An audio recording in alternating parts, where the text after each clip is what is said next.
Well, bale grazing versus bale unrolling test results. Now I'll say this, I don't have video proof of bale unrolling on my property because I did it probably 3-4 years ago. And these locations I'm going to show you today were bale grazed at least 2 years ago. Last year I took one whole section and did it. The year prior I kind of spread it out, and I'll show you some of those results here. So this is one of the areas that we're looking at today. I bale grazed. You can see in this low patch right here, so again, think about it, it's 2 years ago at this point, coming up on 3 years here in a month or two, because it was the winter of 2021, so it'd be 2-3 years ago. This, you can still see bare dirt, still see bare soil from bale grazing. But look at all around it. Look at that crazy green growth all the way around it. Look up there. See the color difference? I know the camera's adjusting the color for the different environment, but look at this difference. Green, bright green, still growing, and then nothing.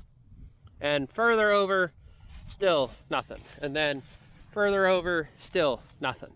But then we come back down here, and I'll show you over here where these weeds are. Look at all this green again. This is where I bale grazed. In a previous video, I explained that bale grazing actually benefits you years after you bale graze. So yes, you may look at this and say there's lots of weeds in it, but there's ground cover.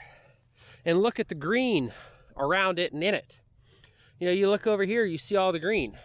I didn't bale graze up to this fence because I didn't want the cows getting zapped by the fence. So you can see right here, no bale grazing, bale grazing.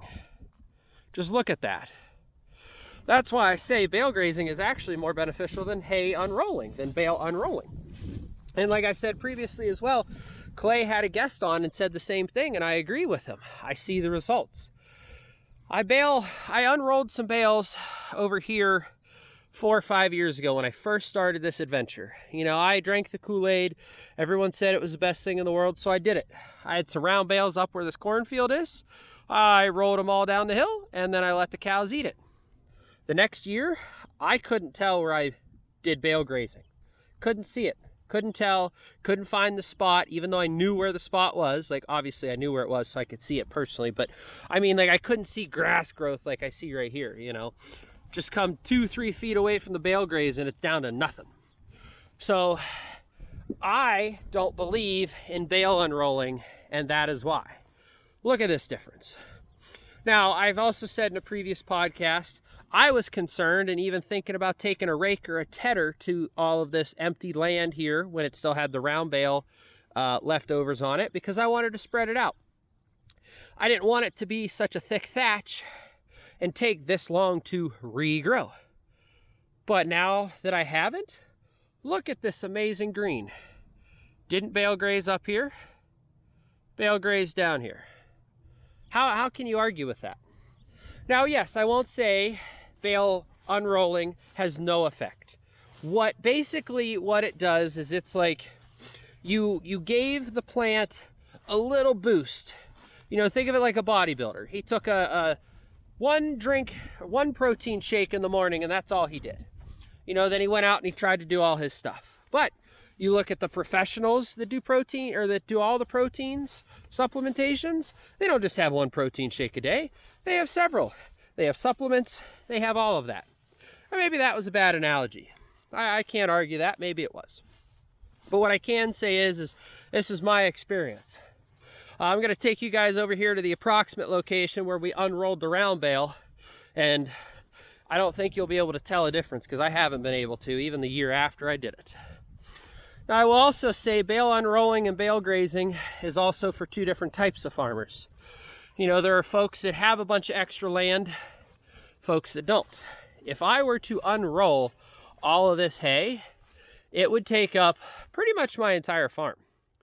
So that's why I don't unroll. I don't have the space. Let me see, about in here somewhere. I don't have the space to unroll everything. I physically have no acres to do that. There are 44 round bales sitting over there, and they're 5 foot wide, right? 44, times 5.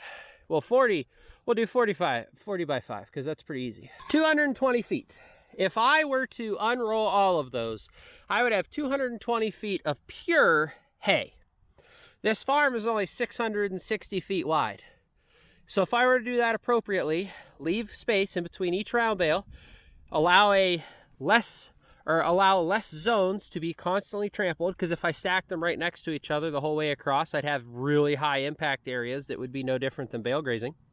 And I would have no expected benefits from it versus the other. But that is exactly what I mean. So it's one of those things for me that just doesn't make sense. One, I'd have to purchase different equipment. Two, I'd have to come out here every single day with a four-wheeler or a side-by-side or a four-wheel drive tractor. And I think I mentioned last year we froze 1 week. So that four-wheeler is going to have to drive through all the mud. I'm going to have to take round bales through all of the mud. You know, I don't have any options. I can't go up to the cornfield. I can't go down to the bottom woods. I have no options for all of this. So this is easier. When it's dry, like in the fall, I put round bales out for the whole winter.